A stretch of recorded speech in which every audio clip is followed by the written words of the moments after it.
There's a Yeti on my roof.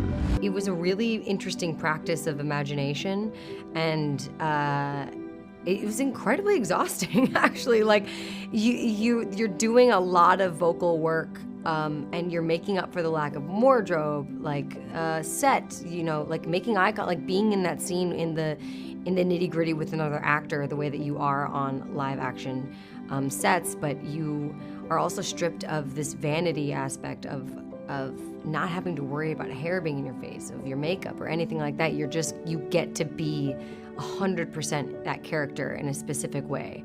And that was an incredible experience. Hey, Yi, you know I can smell you from all the way over here, right?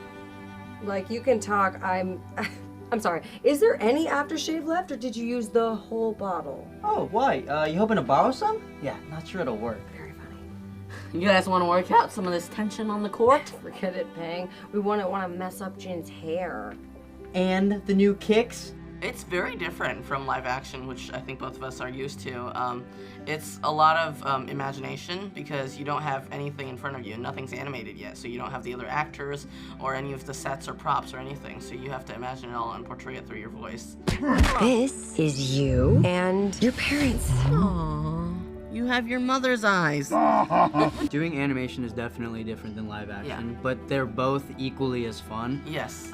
It is different and hard to not be reading your lines where your character is, or holding the things that your character's holding, or talking to the person that your character's talking to, but they're both so much fun. Blueberries? Run! I've got blueberries in places where blueberries should never be. Difference, okay? Fine. Because in the morning, Peng and I are headed back to the city. I can't leave him. Yi.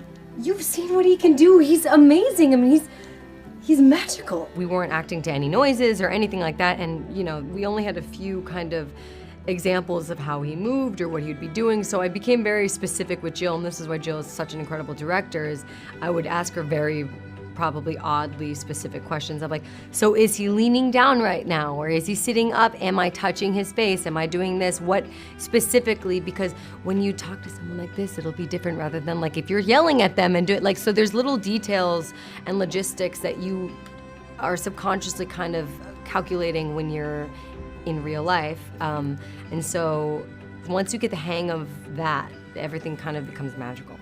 It's all my fault. Jin said this trip was a crazy idea, and maybe he's right. Maybe he's right. Maybe I'm all kinds of crazy. I mean, we could really use him right now.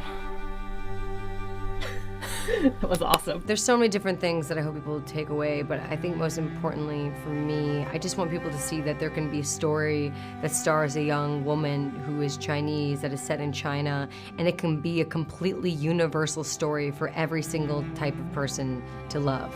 That you don't have to be a Chinese girl to love this movie. You don't have to be Asian, you don't have to be a girl. You could be every different type of Yeti and still love this film because it's a good film.